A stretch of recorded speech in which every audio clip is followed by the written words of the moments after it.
I tossed a lucky ball to pick my groom, and it hit a stable boy. I was literally going for the top scholar, but I had an image to keep up, so I had no choice but to let this stable boy move into my family. I thought he was rough and lowly, just a pretty face with nothing else going for him, so I took out all my frustration on him. I even gave him a nickname, Doggo. I refused to let him anywhere near me. In winter, I made him sleep in the stable. In summer, I threw him in the woodshed. On a good day, I'd make him lie flat on the ground, and I'd dip my feet in paint and use his back as a canvas. On a bad day, I'd just step on his face. Basically, if there was a way to humiliate someone, I tried it. But he never cried, never made a scene, never got mad. He just let me walk all over him. After a while, I actually started feeling kind of guilty. Like, am I just a rich, pretty psycho? About a month ago, I got kidnapped by bandits. They even drugged me. He came charging in on horseback and saved me. I thought he looked insanely good that day, and somehow, we ended up sleeping together. I think I might have caught feelings for him. When I open my eyes, I think about him. When I close them, I still think about him. He's like some kind of enchanting demon that got into my head. So what did I do? I freaked out and sent him back to the stable. Before, making him live in the stable made me feel smug, like the pretty little villain I was. But now I secretly sneak out to go check on him. He's right here in my own house, and I've got it bad. Today is his birthday. I made him a bowl of longevity noodles with my own hands, and I had a surprise for him. He's gonna be a dad. But when I got to the stable, I found out he's actually the emperor and empress's only child. A crown prince who got lost during wartime. My doggo just turned into a royal golden boy overnight. And apparently he has a fiancée, an arranged match since birth. She's gorgeous. Daughter of a high official. The #1 talented woman in the capital. Chess, calligraphy, painting, she does it all. He's set to marry her the moment he returns. My whole place is already surrounded by royal guards. The second they spotted me lurking around, the imperial guards pressed a blade against my neck. How dare you, commoner? Bow before the crown prince. And just like that, I felt this wave of sadness. I didn't bow. Instead, risking getting my head chopped off, I carefully reached out and held his hand. Are you really the crown prince? Miss Shen, what are you planning to do to me today? The rough linen he used to wear had been replaced by a stunning, dark, floor-length robe. He carried himself with this untouchable, high and mighty air. He shook off my hand coldly. Don't worry, Miss Shen. Once I'm back in the capital, I'll have the divorce papers sent to you. It felt like someone poured hot pepper into my eyes. I didn't come here to torment him today. I came to celebrate his 22nd birthday. I wanted to tell him there's a little doggo growing in my belly. I wanted to tell him I can't bear to let him go. If he didn't want to stay, I'd go to the capital to be with him. But he won't even let me hold his hand when he's handing me divorce papers. I'm only 18 and I'm already a divorcee. And I finally get it. He hates me. He's not gonna want the baby either. He'll live happily ever after with his crown princess, popping out a bunch of little golden babies. And me, Shen Yuchu, I was nothing but a cruel little villain who tormented him when he had nothing. Is there something else, Miss Shen? Seeing me just standing there frozen, he condescended to ask me one more time. I wanted him to taste the longevity noodles I made with my own hands. But after everything awful I did to him not cutting off my head was already mercy enough. There's no way he'd eat noodles I made from scratch. I was scared he'd go after my whole family, so I kept my mouth shut and just shook my head, eyes all red. He let out this cold little laugh, swung onto his horse, and never looked back. It felt like a hole just opened up in my chest. I stood there for a long time, then passed out cold on the ground. Almost lost the baby. And then, 3 days after he left Liangzhou, my dad got arrested, accused of plotting against a court official. My mom and I refused to believe he'd hurt anyone. We rushed to the capital, only to find out my dad had already been convicted and sentenced to execution in a month. We went to see him in prison. He said he was framed. In just half a month behind bars, my once strikingly handsome dad had wasted away to almost nothing. My mom was heartbroken, crying her eyes out. She used to be this bright, radiant woman. There was no light left in her eyes. Then my mom suddenly thought of something. She grabbed my hand tight. You two, go find Dog. Go find the crown prince. Ask him for help. You two have been together for 2 years. He's even called your father father-in-law. There's no way he'll just let this happen. Please, I'm begging you. I couldn't tell my mom the truth.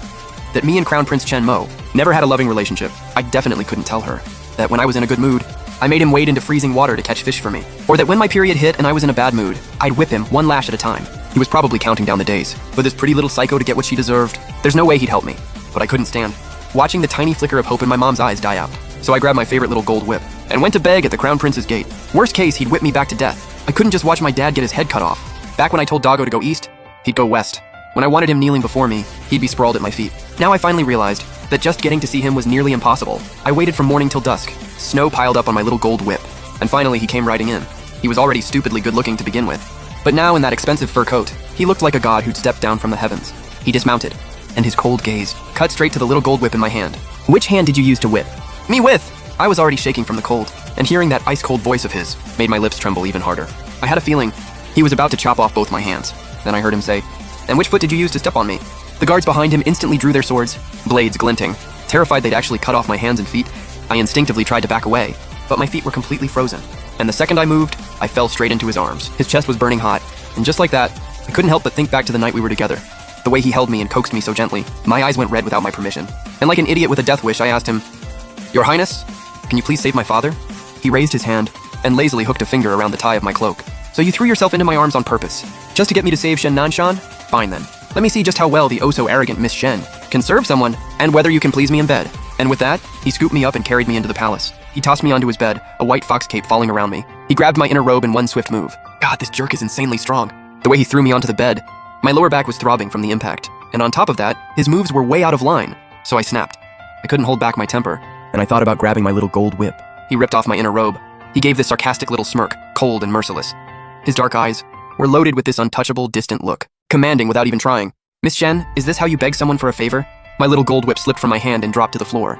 The way he was looking at me, it was ice cold, like a frozen ink pool, slowly swallowing and freezing every part of me from the inside out. And right then it hit me again. He was no longer the doggo who let me do whatever I wanted. He was someone who could, with one pinky, wipe out my entire family. Please me, if you actually satisfy me, maybe I'll be generous enough to spare Shen Nanshan's life. Please him. My heart sank in a way I couldn't even describe. I couldn't help but look down, gently touching my still flat stomach. The day he left for the capital, he blip. The baby held on. But the doctor said my pregnancy was unstable, and there was still a risk of miscarriage. The first 3 months I had to be extra careful. No emotional stress, no intense physical activity, and absolutely no intimacy. I was terrified of bleeding again, even more terrified of losing this baby. Even if Chen Golden Boy didn't want him, I did. But he was demanding I please him. And this was my only shot at saving my dad. That reluctant, huh? Chen Mo scoffed. I don't do things by force. If you're that unwilling, then just wait a month and collect your father's body. My eyes burned with tears I was holding back. I wanted to cry. I also wanted to tell him I was pregnant, that my body hadn't been in great shape lately, that I couldn't do that kind of thing. But I didn't dare. Tell him there was a baby growing inside me. My childhood best friend, Chun Young, had saved a down-and-out scholar a year ago. They fell for each other. Before he left for the imperial exams, she got pregnant. He got snatched up after passing the exams, and became a high official son-in-law. When he found out about the baby, he was afraid it would get in the way of his career, so he forced her to take an abortion herb. That was just a low-ranking official. The moment he got a shiny new rich girl, he threw away the woman who'd been through hell with him, and the baby she was carrying. Chen Mo is the crown prince, second only to the emperor. There's no way he'd want my little doggo, especially when I wasn't some loyal wife who stood by him through hardship. I was the pretty little freak who tormented him for 2 years straight. You can't fight power. Even a nobody official can play God with people's lives. For someone as high up as the crown prince, snuffing out me and my baby would be easier than squashing 2 ants. His Highness, the untouchable crown prince, was clearly out of patience. He let out a cold laugh and carelessly dropped my robe on the ground, turning to leave. Wait, Your Highness? I bit down hard on my lip and wrapped my arms tight around him from behind. I'd been spoiled my whole life, proud, stubborn as hell. I hated bowing to anyone. I didn't want to bleed, but I wanted my dad to live more. I tilted my face up toward the ceiling, fighting to keep the tears from falling, and said with a shaky voice, I'll please you. Chen Mo let out another one of those cold, disdainful laughs. His back was to me, so I couldn't see his face, but I could picture it. Cold and ruthless as ever. I was scared he'd just walk out again. So even though I had no idea what I was doing, I clumsily reached out and touched him. I thought for a second, then stepped around to face him, and kissed him lightly with all my sadness. That's all you've got, Miss Shen? How much more did he want from me? I was mortified and furious. I wanted to reach for my little gold whip. But I knew, if I dared pick up that whip right now, I'd basically be holding a knife to my own father's throat. I just couldn't. Not for the life of me. Think of anything else to do. I looked up and met his eyes, watching that deep, churning darkness in his gaze. I couldn't help but think back again, to the night we spent together. That night, there were waves crashing behind his eyes too, a depth I couldn't read. But that night, he didn't stand above me and command me to please him. He kissed me carefully, like he meant it. When he hurt me, he coaxed me over and over, telling me not to cry. Now he was practically begging me to cry. The way he treated me that night, versus the way he's treating me now, that the contrast was brutal. My nose stung like crazy. But that memory from that night gave me an idea. I copied the way he'd kissed me back then, slow and gentle, hoping his eyes would soften just a little, hoping he'd reach out and save my dad. Shen, you two, back off. I had no idea what was happening to him, but his breathing suddenly went sharp and ragged. The second he told me to back off, I got scared that if I didn't get out of his way, he'd slam me down hard again. So I instinctively stepped back, barely one step, and he grabbed me by the waist, pinning me hard against the edge of the bed. He flipped the script, kissing me like he was trying to bite through my lip. Okay, I really wanted to ask if he was part dog or something, but I didn't dare say it out loud. His kiss kept getting more intense, until I could barely breathe, let alone string a sentence together, fabric tearing. I felt like a leaf floating in the middle of the ocean, just getting tossed around by these massive waves. Kind of embarrassing, but I ended up passing out at some point. With so much on my mind, my sleep wasn't deep. It wasn't even fully light out yet, when I groggily opened my eyes. Chen Mo must have had morning court. He was already fully dressed, impeccably put together, sharp and untouchable. Nothing like the guy I remembered. That doggo who always wore rough linen. My eyes started burning again. I sniffled, and said in a hoarse voice, Your Highness, last night I already... The rest was too hard to say, so I just switched to, You'll save my dad, right? When exactly did I say that if you slept with me, I would definitely save Shen Nanshan? What? My eyes went wide. I could not believe that after everything last night, I was destroyed. Felt like every bone in my body had been ground to dust. He actually had the nerve to say that. I hadn't even pulled myself out of the devastation yet, when I heard him laugh coldly. Besides, a body like yours, you really think that counts as pleasing me? I'm not the sharpest tool in the shed, but hearing that, I got it. He never planned on saving my dad. He was humiliating me on purpose, just like I humiliated him for 2 years. I was wrecked. It felt like a storm was building behind my eyes, but I hate crying, so I forced myself to hold it together. I shoved down the urge to grab my gold whip, and with everything I had, I bowed my head. Your Highness, I'm really begging you. I don't want my dad to die. Please save him. He didn't even spare me a glance. He walked out cold as frost, never looking back. I felt like I'd lost my soul, like a walking corpse. I picked up my clothes scattered all over the floor and put them on, then just numbly walked out. I didn't expect that the second I stepped out of his chambers, Lin Huaji was walking straight toward me. I'd seen Lin Huaji from a distance on the street before. One look and I knew she was the Duke of England's precious daughter and Chen Mo's future crown princess. Lin Huaji was genuinely stunning. My dad's the richest man in Liangzhou, after all. Her clothes probably weren't even more expensive than mine. But that air she carried, all high and mighty, refined and scholarly, still made me feel like total trash next to her. The way she looked at me was full of contempt and disdain. Like I was something disgusting she'd stepped in. So you're the merchant girl the crown prince fooled around with back in Liangzhou. The way she said it made it sound like Chen Mo and I had just been hooking up on the side. I really couldn't stand that stuck-up attitude of hers. I corrected her. He didn't just fool around with me. We had a marriage contract. He was my husband. 他是我夫君。 Even if Chen Mo wants to divorce me now, that doesn't change the fact that he was once my husband.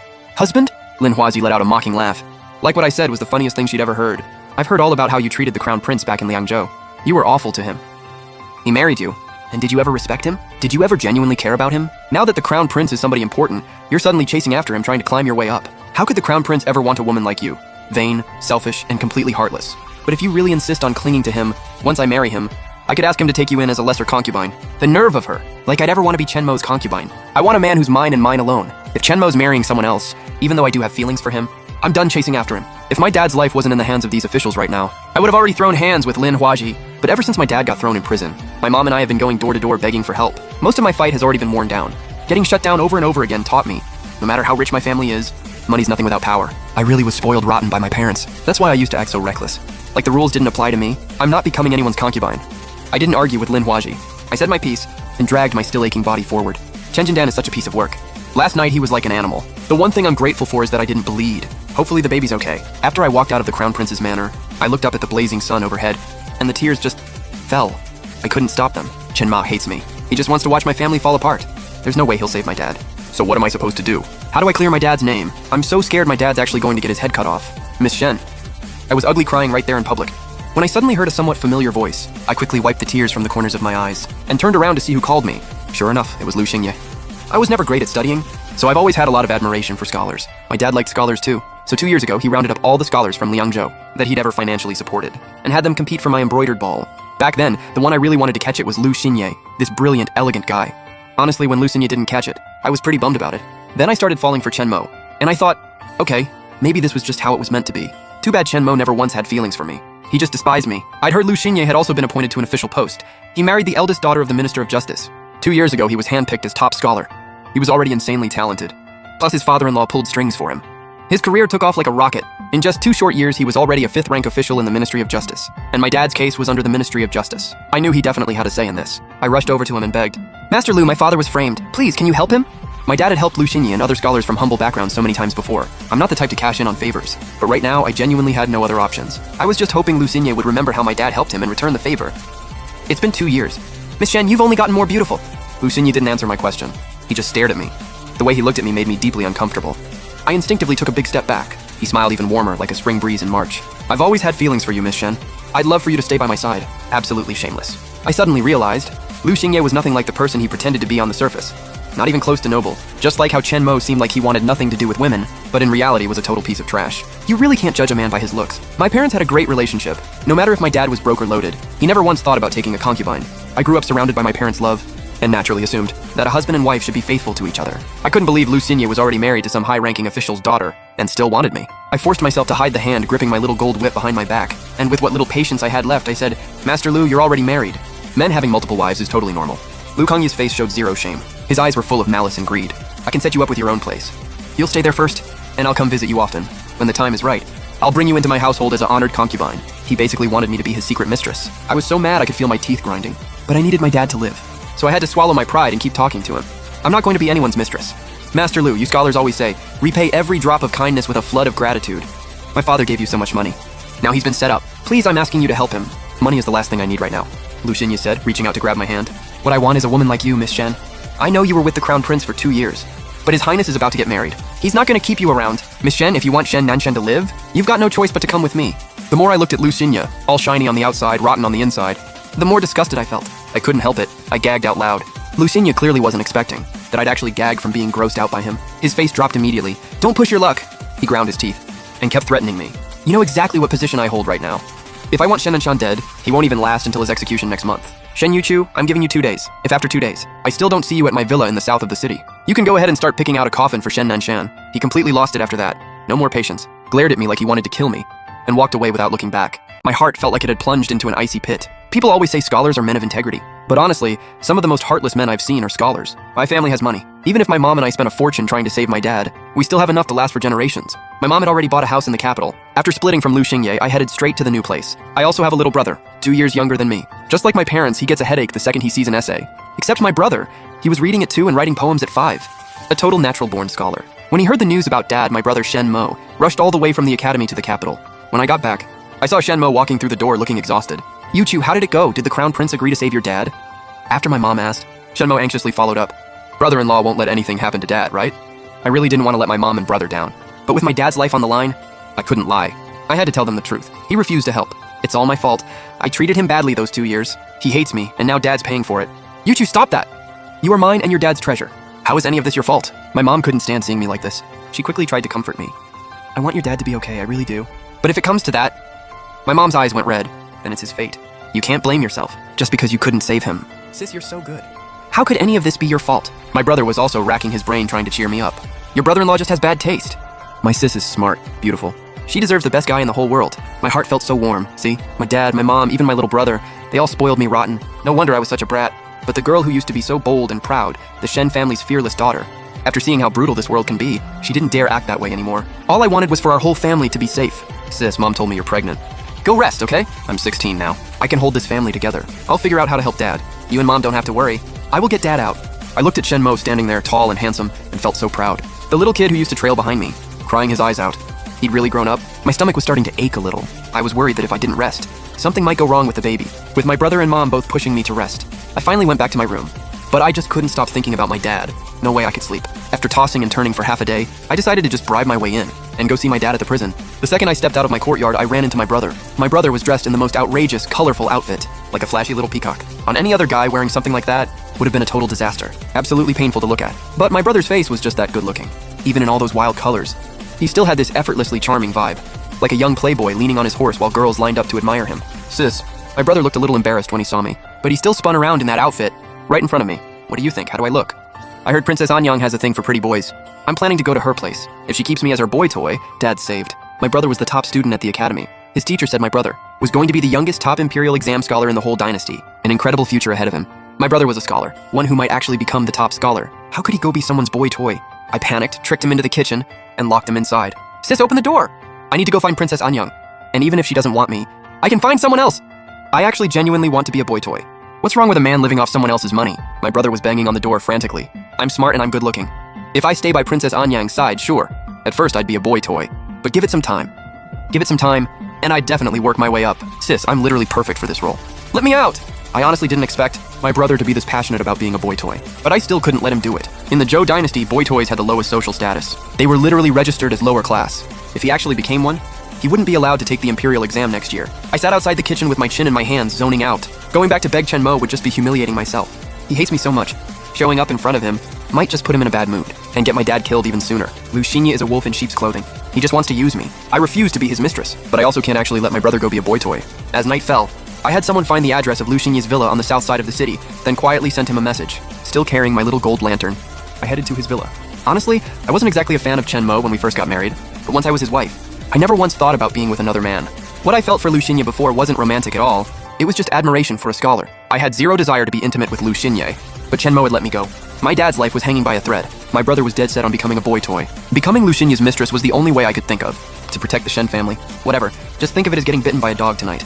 I kept telling myself on the way there. Just get through tonight, it'll be over. But when I actually arrived at that villa and saw Lu Xingye standing there looking all proper, I still couldn't shake the dread and disgust rising in my chest. Miss Shen, I've been waiting for this day for so long. Lu Hongyi reached out and touched my waist. Then something seemed to cross his mind. He suddenly broke into a smile. From now on, you're mine. You should be the one helping me undress. I sat on the edge of the bed, stone-faced. I wanted to cuss out every ancestor he ever had. There was no way I was helping him with anything. Seeing that I wasn't cooperating at all, he didn't even get mad. He just smiled even more warmly, almost disarmingly. Miss Shen is used to being taken care of. Of course she wouldn't serve someone else, that's fine. I'll take care of Miss Shen instead. Disgusting. I found Lu Xingye more repulsive by the second. But I was the one asking for something, so I had to hold it together. No matter how much it killed me inside, I had to endure. Lu Xingye slipped off his outer robe. Miss Shen, your beauty is unmatched. You've truly captured my heart. Tonight is our wedding night, Miss Shen. I wanted to go off on him again, especially when I watched him undo his robe and slowly walk toward me. It was freezing outside, and yet my palms were sweating. I realized the whole pep talk I gave myself on the way here was useless. I couldn't handle Lu Xingye getting close to me. I definitely couldn't go through with being intimate with him. Miss Shen. Lu Xingye's eyes were burning with desire. His hands were trembling with excitement. Suddenly he stepped forward and gripped my waist tight. You smell so good. He leaned his face down, like he was trying to bury his face in my neck. I was terrified he'd actually do it. I snapped out of it and quickly pulled back, trying to put some distance between us. Lu Xingye, I don't want to be your mistress. I can give you gold and jewels. I'm begging you. Please save my dad. I told you I don't need money. What I want is you, Miss Shen. Lu Xingye's eyes darkened fast. His voice was ice cold and creepy as hell, and he suddenly switched up how he addressed me. You two go ahead, just keep pissing me off. Tomorrow you can go collect Shen Nanshan's body. My heart dropped. I did not want to collect my dad's body, but Lu Xingye's hands were already tearing at my clothes, and I was so disgusted I could barely function. Being with Chen Mo in bed is exhausting, sure, but at least when Chen Mo touches me, I'm okay with it. But Lu Xingye grabbing my clothes like this, it felt like a disgusting, venomous snake had wrapped itself around me. I was losing my mind trying to get away from him. But if I acted out, my dad would get tortured to death. A psycho like Lu Xingye? He'd show my dad zero mercy. You two, from the very first moment I saw you, I fell for you. Every single night, I'd fantasize about pinning you down beneath me. Tonight, I finally get what I want. Disgusting. The first time Lu Xingye ever saw me, I was only 12. And he already... This man is not even human. He pressed his face against my neck. And then I heard that voice again, dripping with threats and pure malice. Let me be straight with you. I'm the one who put Shen Nanshan in prison. My father helped you. How could you do this to him? If he wasn't in prison, why would you come crawling to me? How else was I gonna get you? You two, I'm telling you. Be good, stay sweet, and stay by my side. I can keep your dad locked up, or I can destroy your mom and your little brother. So you better keep me happy. What a bastard. I never in a million years thought my dad's arrest was set up by Lu Xingye. I wanted to take him down with me so badly. But even if I killed him right now, I still couldn't save my dad. He had my weakness in his grip. No matter how much I hated it, I had to suck it up. You two, kiss me. Lu Kangyi said it with a smirk and yanked my collar open. The sudden rush of cold air hit me and my whole body started trembling. There was just no way I could go along with this. Him ripping my clothes like that triggered me. I shoved him hard without even thinking. He felt my resistance, and that clean, pretty face of his twisted into something dark and ugly. He was done being patient. He just straight up slammed me onto the edge of the bed and tried to rip my clothes completely off. Back off, don't you touch me! His hands were on me, and it felt like that snake again, coiling around me. I turned my face away, dry heaving over and over, tears streaming down. I was kicking at Lu Xingye like crazy, but he looked so composed, and he was insanely strong. He locked down my ankles and made my struggling look like I was playing hard to get. My stomach suddenly started killing me, and with him pinning me down, I couldn't move at all. Like a fish on a cutting board, completely at his mercy. Let go, Lu Xingye. Touch me one more time and I will chop off your hand. He just kept pushing it, and I completely snapped. I couldn't hold back my temper anymore. You've got such a pretty mouth. How do you manage to say such ugly things? You can keep talking all you want, but every word you say, I'll have someone carve a piece of flesh off Shen Nanshan. My eyes went red from rage, but I couldn't tear Lu Xingye apart, and I hated how well his threats worked on me. I didn't want my dad cut up, so I bit down hard on my lip, hatred boiling inside me, but I didn't dare say another word. Lu Xingye let out a smug laugh, wild and satisfied, like a hungry wolf, and he lunged at me. I shut my eyes in despair. For a split second, I thought about biting off my own tongue. But if I died, my dad wouldn't make it either. You're mine, remember that. Then my locked bedroom door got kicked wide open. The cold wind rushing in blew out the candles on the table. I heard the noise and instinctively opened my eyes. I couldn't believe it. The person who walked in was Chen Mo. Lu Hengyi clearly didn't expect Chen Mo to show up either. He was mid-undressing when he saw Chen Mo. His whole body froze, and he scrambled to grab his outer robe and throw it on. Your Highness the Crown Prince! Lu Songyi hadn't even gotten the robe on yet, when Chen Mo kicked him clean across the room. Chen Mo was born strong, and his fighting ability was no joke. Back when I was kidnapped, he rode in alone, and took off the heads of dozens of armed bandits. That was the moment I realized the way he looked, spear in hand on horseback, was 1,000 times more attractive than any bookworm spouting poetry. Lu Songyi couldn't even get up after that kick. Honestly, not surprised. What I couldn't figure out was, he already didn't want me anymore, so why was he here? I'm not sure what I did to offend your highness to have you show up in the middle of the night and interrupt my time with my mistress. Lu Sengyi coughed up blood and pain, and even kneeling on the floor, I could feel the resentment radiating off him. Chen Mo kicked him straight in the face. Lu Sengyi couldn't even find his voice for a good while. I haven't written the divorce papers yet. Until I do... She is mine. Lay a hand on what's mine and you're dead. Chen Mo landed one more kick and Lu Xingye went out cold. I pulled my clothes tightly around myself. Part of me was relieved. Chen Mo showed up in time and Lu Xingye didn't get what he wanted. But I was terrified of what Lu Xingye would do to my dad once he woke up. I was never really a crier before. But ever since I got pregnant, my emotions have been all over the place. Add in how worried I was about my dad. The tears just wouldn't stop. Chen Mo pulled me into his arms with one hand. Seeing the tears all over my face, the look in his eyes got darker and darker. You like him that much? Is letting him touch you really that hard to avoid? You'd go that far, even make yourself his mistress, just to be with him. Too bad. I haven't divorced you yet. Don't even think about shacking up with Lu Xingye. I genuinely thought Chen Mo had lost it. When did I ever like Lu Xingye? As if I'd ever want anything to do with him. But the thing is, I'd already completely pissed off Lu Xingye, and I couldn't afford to make the crown prince, who already hated me, hate me even more. My dad was used to living the good life, One person torturing him was already too much. If a vicious crown prince got added to the mix, I'd literally be collecting my dad's body tomorrow. I didn't dare talk back to Chen Mo. I just cried silently. I don't even know where all these tears were coming from. Tonight, it was like a flood. I completely broke down. The more I cried, the more dangerous Chen Mo's expression got. Oh, now you're the victim? You're miserable being with me? Fine. But miserable or not, you're coming back to the Crown Prince's manor with me. Piece of trash. I was gritting my teeth, cursing him out in my head. Lu Xingye is a piece of garbage, and Chen Mo isn't any better. One wants me as a mistress, the other wants me as a concubine. They're both trash. Shen Yuchu, shut up. I was still crying, so Chen Mo just smacked me on the butt. Of all the places, it's so embarrassing. I cried even harder. I don't know if it was just me, but I could have sworn I saw a flash of panic in the Crown Prince's eyes. But why would he panic? He can't stand me. He'd love nothing more than to watch me cry myself to death. There's no way my tears would throw him off. Come with me.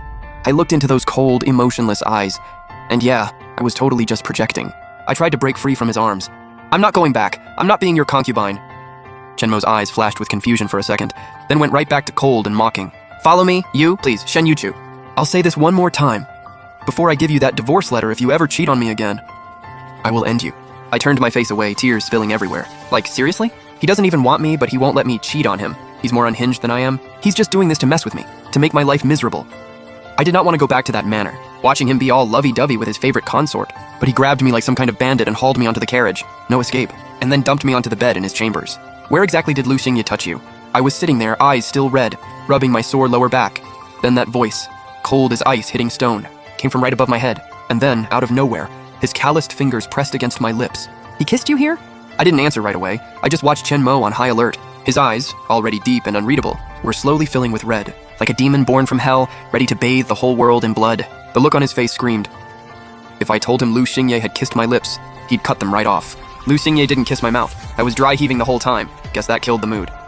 Chen Mo was honestly terrifying right now, and I knew I shouldn't push him. But my back hurt, my stomach hurt, I felt awful all over, and I kept thinking about how good he used to be to me. I was so hurt inside, I couldn't help but push back. I lifted my chin, a hint of reckless attitude creeping into my eyes. And a little bit of stubborn sass. None of your business. You're about to give me the divorce papers anyway, and even if you don't, I want out.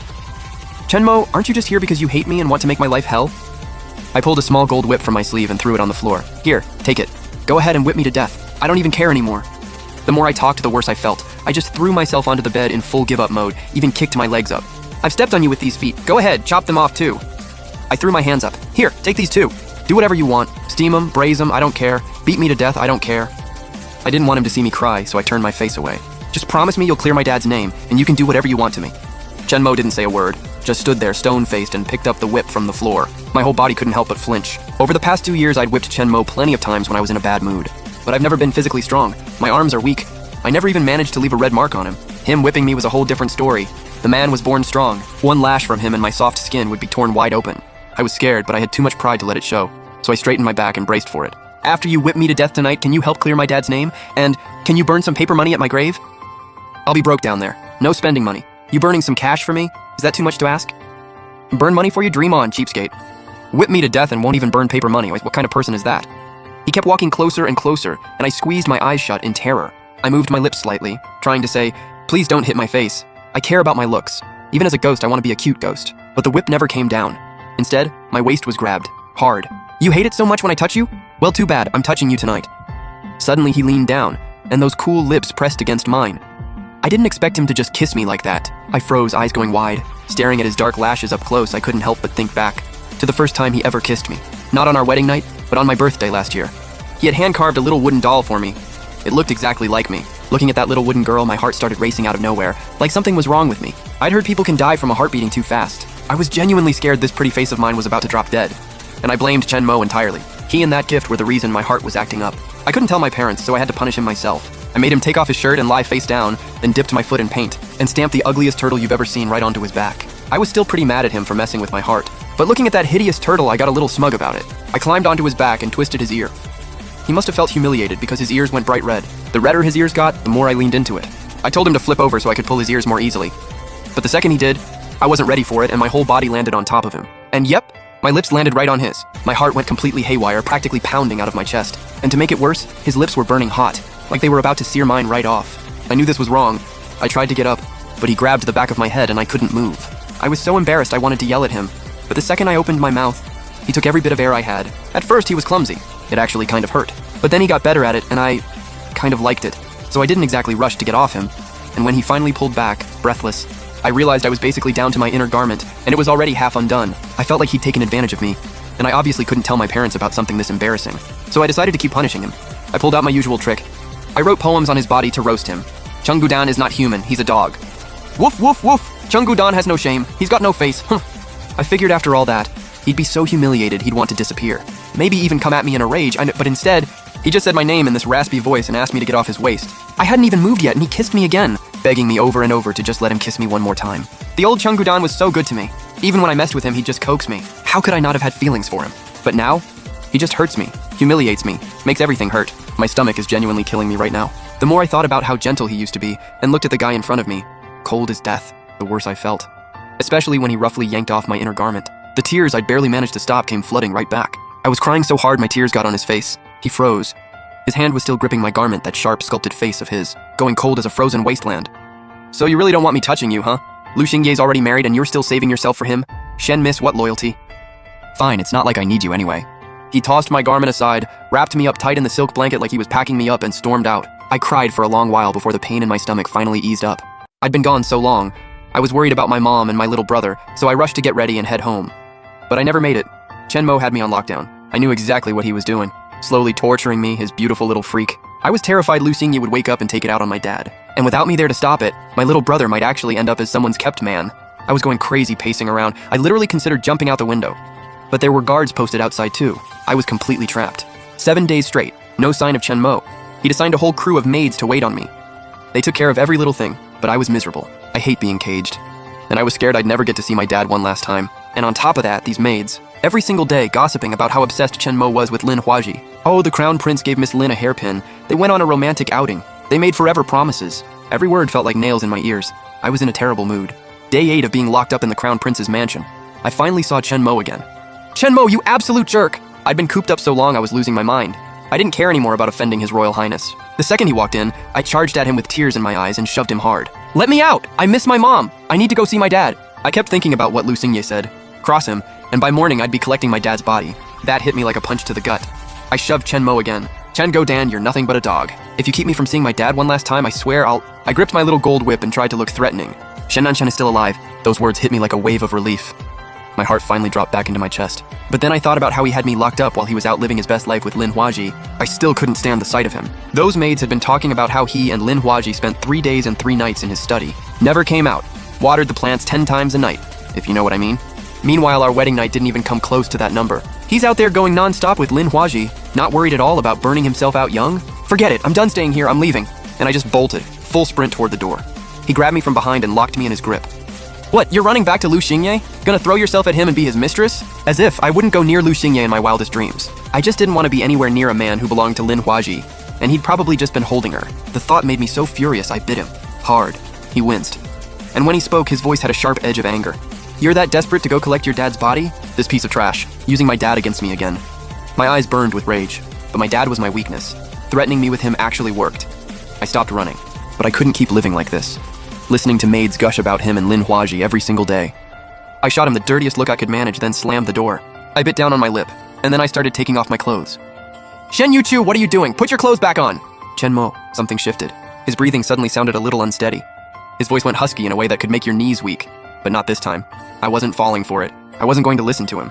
I was going all in, do whatever it takes to save my dad. I knew the real reason Chen Mo hated me. I had humiliated him for 2 years straight. So I figured, if I let him do the same things back to me, maybe that anger he's been holding on to would finally start to fade. This was my first time ever stripping down in front of a man on purpose. But for my dad's sake, I swallowed every bit of shame I had. And I just said it. Fine, you think I'm a freak? You want revenge? Then come get it. Stomp on me, draw a turtle on my back. Write poems on me, go ahead. Write, Shen Yuchu is a dog, woof woof woof. Do it. I was trying to act like I didn't care. But then I thought, he can humiliate me. But he'd never let Lin Huaji go through any of this. And just like that, my voice cracked. I was crying and I couldn't stop it. I'm just asking. After you get your revenge, please save my dad. He was set up. He didn't do anything wrong. You've called him dad before too. Please, just help him. Chen Mo stood there, didn't move an inch. I started to realize, just having him step on me, writing poems on my back, that probably wasn't enough. I hate the cold. But if that's what it takes to get him to save my dad, I steeled myself and kept going. I know you still hate me. You made me jump in the water in winter to catch fish. Well, it's winter right now too. Fine. I'll jump in the pond and catch you some fish. Last winter there was a blizzard, and Chen Mo was out in the courtyard training shirtless. I was actually in a decent mood that day. But seeing him treat himself like that, something just bugged me about it. So I couldn't help but say, "You love being shirtless so much? Then get in the water and catch me some fish." And he actually did it. Jumped right in and caught me 2 fish. I'd never caught fish in freezing water myself, but honestly, I think what he really wanted was to see me suffer in the cold. The fish were just an excuse. So I just took off running for the door again. Going to catch fish? Shen Yuchu. Chenmo grabbed me with one hand and slammed me down onto the edge of the bed. "You want to run outside looking like that? Have you lost your mind?" Oh no, I was so caught up in being angry, I totally forgot I wasn't wearing anything. The thought of almost charging out there like that, I wanted to die of embarrassment.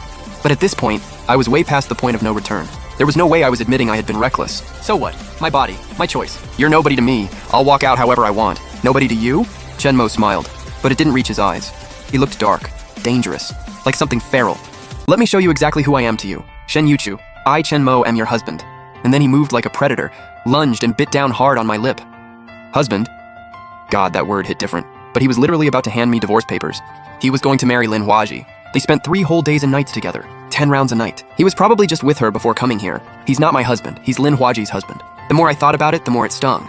I pushed against him with everything I had. The harder I pushed, the worse he got, like he was trying to destroy me, until I had nothing left to fight back with. "Chenmo, you bastard, you're not even human!" I just kept going at him, non-stop, even when it started to feel good. I was still cursing him out the whole time. I don't know if it was the emotional overload, but suddenly my stomach cramped up bad. When he pinned me down one more time, my whole body gave a small shudder. And then I just collapsed onto the bed. Still, "Shen Yuchu, Yuchu." I could feel that I was bleeding. Right as I blacked out, I heard it. The panic in his voice. I almost wanted to laugh. This guy wanted nothing more than for me. His beautiful little freak made to drop dead already. So why would he panic over me passing out? When I went under, it was just getting dark outside. When I came to, the sun was already high in the sky. The bed curtains were drawn shut. But they were thin, 0 soundproofing. I could hear everything going on outside clear as day. Why hasn't she woken up yet? Then came the royal physician, voice shaking, clearly terrified. "Your Highness, Miss Shen's constitution has always been rather fragile. She's also showing early signs of a miscarriage. That's why she's been unconscious for so long." Early signs of a miscarriage? I let out a quiet sigh of relief. My little bean was still hanging in there, but seconds later, my heart shot right back up into my throat. Chenmo now knew I was pregnant. My little bean was so done for. I was so worked up I slapped the bed without thinking. Chenmo heard the noise and pulled back the curtain, sitting down right beside me. I casually scooted toward the wall. Pure denial, but it made me feel a little safer. I knew if I hadn't woken up, Chenmo would have been about to have the physician force an abortion on me. But I woke up just in time, stopped the conversation dead in its tracks. Chenmo gripped my hand tight. "Still hurting?" My eyes darted around. What's the right answer here, yes or no? Honestly, I was already feeling pretty okay. But he hates me. If I say it hurts, that's exactly what would make him feel good. I bit my lip lightly. Yeah, it hurts. But I was scared he'd force the abortion meds on me, so I quickly added, "Don't worry, I'm not going to use this baby to guilt you into anything. Just let me go home. Once I'm there, I'll take the herbs myself." Obviously, I wanted my little bean to grow up safe and healthy. There was no way I was actually taking those herbs. I just needed Chenmo to back off. "Huh? You really don't want these 2 kids at all, huh? 2?" I was floored. Twins. I was carrying twins. There was absolutely no way I was letting Chenmo take them out. I nodded like crazy. "Don't want them. Would rather die than keep them. You can rest easy. I'll drink 2 full bowls." Both of them gone without a trace. I sneaked a glance over. The imperial physicians were all standing at attention nearby. I was terrified they'd start brewing the abortion medicine right then and there. They didn't prescribe anything, thank God. But for some reason, they were all visibly shaking. Every single one of them. "Shen Yuchu, you've got some nerve." Chenmo was pissed. He flicked his sleeve and walked out. I figured he was annoyed I'd only offered 2 bowls instead of more. I scrambled to prove my loyalty. But honestly, I was kicking myself for last night. If I hadn't passed out, Chenmo never would have found out about the twins, and none of this abortion talk would have even started. But no matter what, I had to protect these 2 little ones inside me. Chenmo went MIA again. Days passed. Nothing. The maid said he just wasn't coming to the bedroom anymore.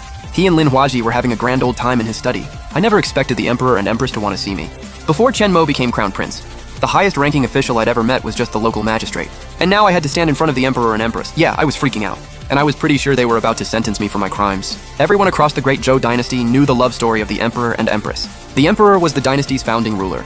The Empress was the woman he married when he had nothing, and they were devoted to each other for life. Chenmo got separated from them during a war when he was 6. The Empress's body took serious damage giving birth to Chenmo. She could never get pregnant again.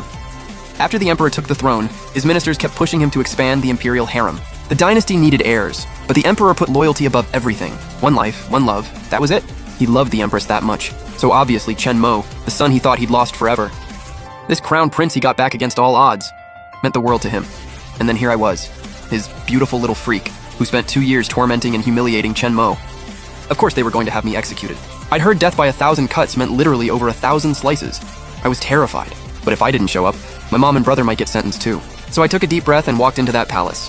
The palace was massive, grand and heavy, but not overdone. The beauty everywhere had me wanting to look around, but I didn't dare let my eyes wander. I was scared one wrong move would just add to my list of crimes. And get me a few extra cuts in the sentence. The Emperor and Empress were so much warmer than I expected. The Emperor was just 40, handsome and commanding, honestly on par with my dad. Posture straight as an arrow, but he looked about 30, maybe less. The Empress was stunning, breathtaking, honestly. Didn't look like Chen Mo's mom at all, more like his older sister. I greet your majesty and your imperial highness. I didn't dare stare at them for too long. I just kept my head down, waiting for my fate. Get up. The Empress actually stood up herself and pulled me off the floor. Let me get a good look at you. I was shocked, and then immediately terrified again. Was she sizing me up to figure out how many cuts I deserved? I was spiraling, and then I heard the Empress's voice, soft, warm. What a pretty girl. Little Mo doesn't deserve her. I heard that when Little Mo was 9, he nearly froze and starved to death. And you saved him? I stared at the Empress, completely thrown off. Her whole attitude toward me was nothing like what I'd imagined. Shouldn't she be disgusted by me? The freak who tortured her son? Why was she complimenting my looks? And I didn't even really save Chen Mo. When he was 9, sure, he passed out from hunger right outside my front gate. I gave him a pill, then a piece of candy. He woke up. My gold leaves were weighing me down anyway, so I tossed him a pouch of them. He didn't want to leave, so I let him stay and work in my stables. The world had never been that peaceful, if I'm honest. Warlords and bandits had been tearing through towns for years. Ordinary people always took the worst of it. I had seen so many people with nowhere to go. The gold leaves I'd handed out to strangers, barely clinging to life. I'd long since lost count of how many times I'd done that. It never felt like saving anyone's life to me. Because in this world, even if you survive a famine, you could still starve later, or get killed by raiders or invaders. So, I never felt like I actually saved Chen Mo's life. I didn't save his highness. I said honestly. I wasn't about to lie to the Emperor. I just gave the Crown Prince a pouch of gold leaves. The Empress smiled, the kind of smile that could stop traffic, and then said, "Good girl." Then she reached over and slipped off this jade bracelet that was clearly worth a fortune, and put it right on my wrist. That little punk Chen Mo is so lucky. I didn't dare wear the Empress's bracelet, but she'd already slid it onto my wrist, so I definitely couldn't take it off. The Empress and I chatted for a while. She even asked how Chen Mo and I used to hang out. I nearly died. How could I tell her that me, this unhinged pretty girl, had humiliated Chen Mo in the worst ways, like literally sitting on his waist, and writing dog on his chest. And yeah, dirty dog too, wrote that one as well. I just said we were kinda like friends. Bad friends are still friends, right? I was basically Chen Mo's unhinged toxic bestie. After I got back to the Crown Prince's manor, the Emperor and Empress sent over a ton of gifts. The Empress even passed along a message, saying she'd come visit me at the manor in a few days. I figured it was probably because she thought I'd saved Chen Mo's life. She's the grateful type, so she kinda liked me now. What I couldn't wrap my head around, though, was that Chen Mo clearly hated my guts. So why would he tell the Emperor and Empress that I saved his life? I'm not the sharpest tool, and I'm lazy on top of that. So if I can't figure something out, I just stop thinking about it. Chen Mo had someone deliver abortion medicine to me. I needed to find a way out, fast. The Emperor really is a good ruler. When I was in the palace, I asked him to have my father's case investigated. He told me my father's case had already been handed over to the Court of Justice, and if my father was truly innocent, he'd be cleared. The Emperor's word is law. I figured Lu Songyi's reach didn't extend to the Court of Justice. I breathed a sigh of relief. I believed the truth would come out, and my father's name would be cleared. What I was most worried about right now were the 2 little ones in my belly. The moment I got back from the palace, a maid brought in a bowl of dark, murky medicine, claiming it was prenatal medicine. Yeah, right, like Chen Mo would ever be that nice, and give me actual prenatal medicine. I put on a happy face and said I'd definitely drink it. Then I had the maids leave, locked the doors and windows, and quietly poured the medicine into this random plant next to me that I didn't even know the name of. That plant had been lush and green before, but after I poured the medicine in, it wilted almost immediately. So yeah, the prenatal medicine was poisoned. Money makes the world go round. During the time I'd been locked up in the Crown Prince's chambers, I quietly bribed one of the maids. I gave her a hairpin I'd paid 20 taels of gold for, and she smuggled a note to my little brother. I had him get me a fake death drug, specifically one that wouldn't harm the babies. Once you're dead, grudges die with you. If Chen Mo thought I was dead, he definitely wouldn't force another bowl of abortion medicine down my throat, even if he still hated me. The most he'd do is dump my body in a mass grave, and once the drug wore off, I could run home to my mom. The Emperor was going to investigate my father's case, so Dad would be released soon, and our whole family could finally be together again. I was a little worried that after I died, Chen Mo might stab me a couple of times. My heart was racing, but things had already gotten this far. I had no other choice. I could only silently pray he wasn't that unhinged. This fake death drug had been slipped to me on the way back from the palace. Someone had found the right moment to pass it to me quietly. I pulled out the pill, swallowed it, and lay in bed waiting to die. Well, waiting to fake die, to be exact. I could feel myself losing the ability to move. My eyes wouldn't open, but I could still hear everything around me. I heard a maid scream in full panic. "Oh no, Miss Shen is dead." Then came the sound of a ton of people rushing in and out. I waited about as long as it takes to brew a cup of tea, before I finally heard Chen Mo's voice. A plague that lives 1,000 years. He sounded like he couldn't believe that this little menace, why it was actually gone. His voice was thick and hoarse. "Who did you just say died? She can't be dead. Shen Yuchu, wake up, now! If you're messing with me again, I'll have your whole family buried with you." Okay, I panicked a little. Was he actually going to kill my whole family? But right now, other than hearing what was going on around me, there was nothing I could do. I just had to lie there, terrified while he lost it. "Shen Yuchu, wake up!" Chen Mo's voice kept getting quieter, and slowly started filling with helplessness and panic. Why was he panicking? Was he scared I'd come back as a ghost to haunt him? I didn't want to drag anyone innocent into this, so the letter I left him was very clear. I took poison of my own will. No one else was involved. I hoped he could. out of respect for the fact that I had at least called him husband once, send my body back home to my family after I was gone. He must have read the letter. His voice, already broken, now darkened with a deep, bone-deep hatred. You love Lu Xingye that much? So much that you'd rather die than carry my child?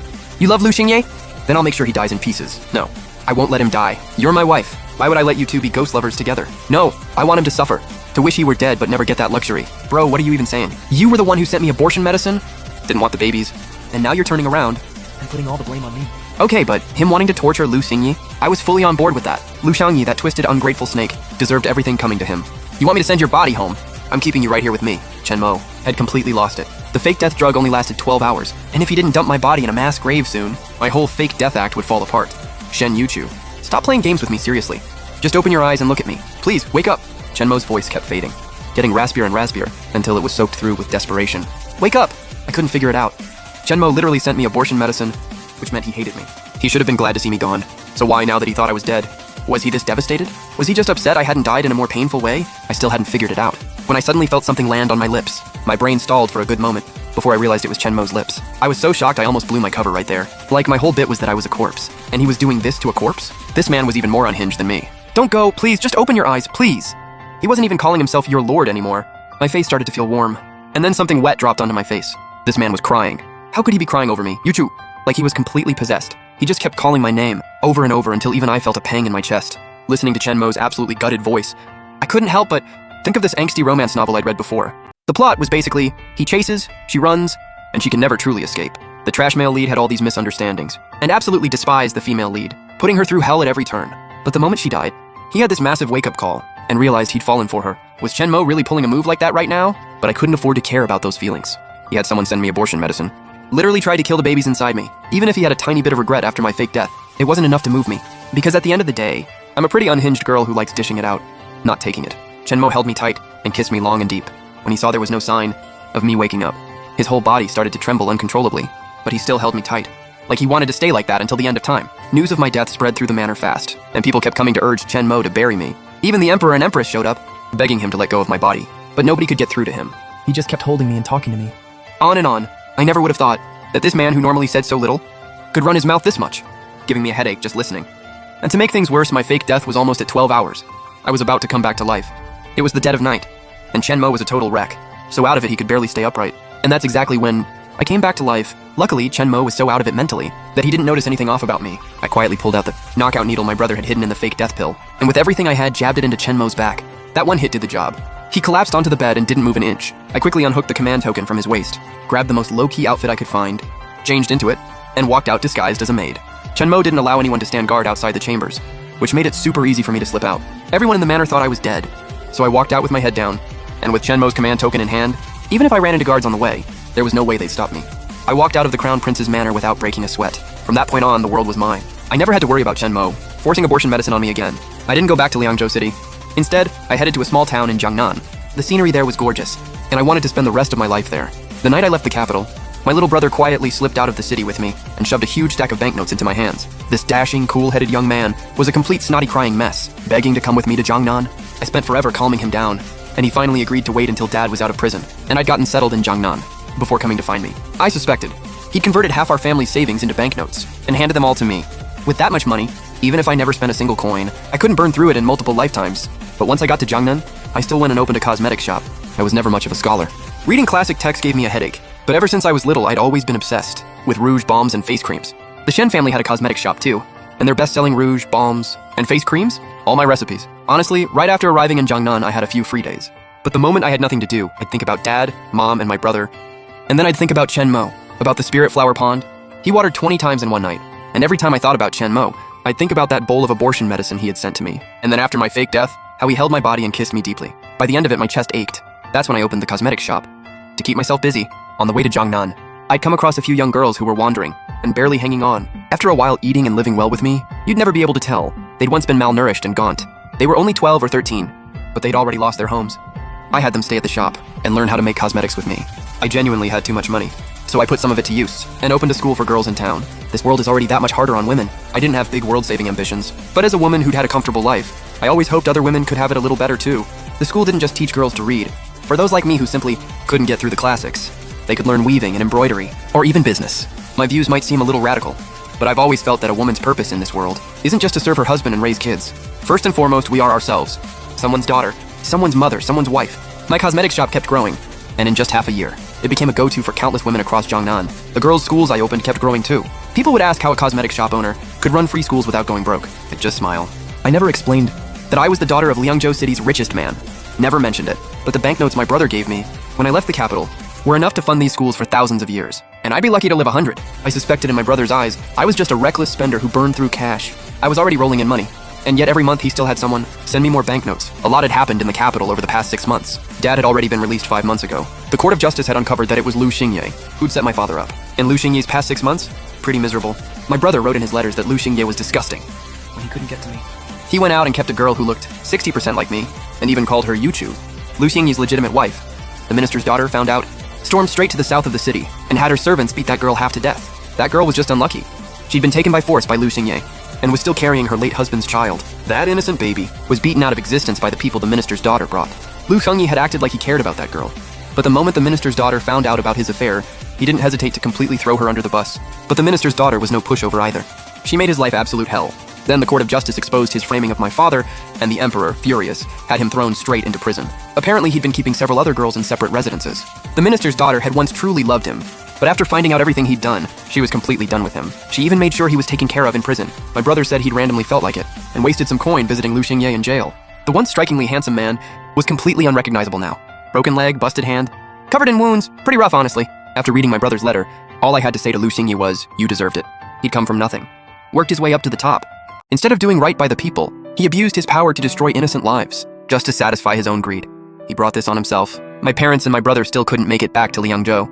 My brother said Chen Mo had lost his mind, refusing to let them return. Chen Mo never ended up marrying Lin Huaji either. He's still insisting I'm his crown princess. My brother also heard that Lin Huaji had been thrown in prison, though he couldn't find out why. Honestly, I think Chen Mo has lost it. He'd already shared a bed with Lin Huaji 20 times in a single night. How is he not marrying her? I genuinely can't figure it out. And I can't figure out why Lin Huaji ended up in prison either. She's the daughter of a duke's household. Who in their right mind would dare lock her up? I can't make sense of it, so I stopped trying. Other people's drama isn't my concern right now. All I want is to get through this safely and bring these 2 babies into the world. They say childbirth is like walking through the gates of death. Just a few days ago, the woman who runs the shop next to my Rouge store went into labor and never woke up. The midwife told me I'm carrying twins, and it's my first pregnancy. That makes it especially dangerous. I'm scared I might not wake up either. That I won't be there to take care of my parents. That I won't get to watch my brother sweep all 3 imperial exams and become the youngest, most brilliant top scholar in the whole dynasty. And I'm scared my 2 little babies might come into the world without a mother.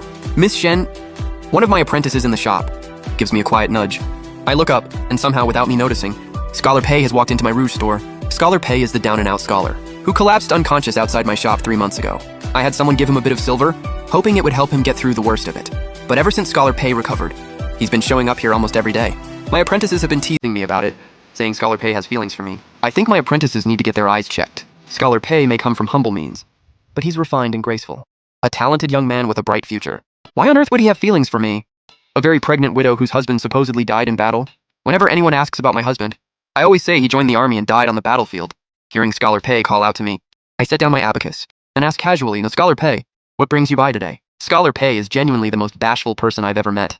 The second I speak to him, that handsome, clean-cut face of his goes as red as a ripe tomato, ears burning. He turns his face to the side, lips moving silently for what feels like forever, like he's summoning every ounce of courage he has. Then he finally gets the words out. "Miss Shen, I have feelings for you. Would you let me take care of you from now on?" I genuinely didn't see that coming. My apprentices actually had perfect vision this whole time. I don't have any intention of remarrying. I'm trying to figure out how to say it in a way that won't hurt him too much. When I hear him continue, "I really do care for you, Miss Shen. If you'd be willing to marry me, I would cherish you completely, and I would raise the children you're carrying as my own." Shen Yuchu, you want to take my children and marry someone else? The moment Scholar Pei finishes speaking, I hear a voice, low, quiet. barely concealed fury in every word. And then, dressed in a dark black robe, impossibly regal and cold, he walks into the Rouge store. I know he's here to settle scores. My legs start shaking. I grab a fistful of silver and try to bolt, but he brought an entire wall of guards with him. They're standing outside my shop, like an immovable mountain range. There's no way out. You had the nerve to fake your own death and scheme against me. Impressive. I think about the warm tears that fell on my face from him when I played dead. I feel a tiny bit guilty. But then I remember the abortion medicine he had sent to me, and I straighten my spine right back up. Your Highness is the one who sent me the abortion medicine first. If I hadn't faked my death to get out, my babies would already be dead at your hands. I never had anyone send you abortion medicine. His eyes go red at the corners. He steps forward, reaching for my hand. Scholar Pei clearly hadn't expected that the father of my children was the crown prince himself. His eyes fill with something quiet and sad. Miss Shen, didn't you say your husband died on the battlefield? Then I hear Chen Mo's cold scoff, and panic sets in harder. Died on the battlefield? Shen Yuchu, you were really hoping I'd die, weren't you? I never hoped for that. I kept thinking about him, and I didn't want to keep thinking about him. Your Highness, don't snap at her like that. She's pregnant. You can't talk to her that way. Scholar Pei is clearly intimidated by someone as powerful as the crown prince, but he's got heart. He still steps in front of me. When he looks at me, there's sadness in his eyes, but also something like relief. I can tell Scholar Pei just wants me to be happy. Finding out my late husband is very much alive. He's hurt, but also glad for me, while still worried I might end up suffering. In short, his feelings right now are a complete mess. He moves in closer again. Chen Mo takes another step forward, clearly about to pull me into his arms. I don't know if it's because I'm so nervous, or something else entirely, but my stomach suddenly seizes in pain, and I feel something warm and wet spreading beneath me. The pain hits me so hard I double over. Ow! It really hurts. I think I'm going into labor. Yuchu! The man who was just icy, unapproachable, and imperious completely falls apart. He rushes forward, handles me like the most precious thing he's ever nearly lost, and lifts me into his arms as carefully as he can. Don't be scared. I'm taking you home right now. His guards have no idea what to do. None of them have ever dealt with this before. It's actually Scholar Pei who goes and finds the midwives. He carries me back to the house I bought 6 months ago. The midwives try to keep him out of the delivery room, saying it's bad luck, but he doesn't care for a single second. He stays by my side the entire time. I've always been delicate and terrified of pain. I can't push them out. The tears won't stop coming. And when I cry, his eyes go red too. The corner's going wet. It takes the whole night. But I finally deliver both babies. 1 boy, 1 girl, a perfect pair. The midwives say in all their years of delivering babies, they've never once seen a man cry his eyes completely swollen shut during childbirth. I never could have imagined. The crown prince, who over the past 6 months had built his reputation at court as cold, ruthless, and untouchable, was sobbing behind his hands like a lost child. Labor drained everything out of me. By the time I managed to open my eyes, it's already the next day. Chen Mo is sitting right beside me, holding my hand tightly. I realize he might actually care about me, but then I think about him and Lin Huaji, going at it 20 times in one night, and I still don't want to deal with him. Yuchu, you're really awake. I was so scared. What a performer. I puff out my cheeks and give him the cold shoulder. But there are things sitting heavy in my chest that need to come out. So I shoot him a look and say flatly, stop performing. You don't actually like me. If you cared about me even a little, you wouldn't have threatened to divorce me the day you returned to the capital. And you and Lin Huaji, 3 days in bed together, never coming up for air. 20 times in one night with her, 20. I never touched Lin Huaji. Maybe because what I'm saying sounds so outrageous. Chen Mo pauses for a moment, then gently kisses the back of my hand, and I never planned to marry her either. When I first got back to the capital, my parents did want to arrange a marriage between me and Lin Huaji, but I told them I already had a wife. They kept urging me to bring you back to the capital, but you only had eyes for that low-life Lucinia. That killed me inside, and you didn't want to keep our babies. So I didn't announce it to the world that you were my crown princess. My face goes warm. I had no idea that what happened between him and Lin Huaji was completely fabricated.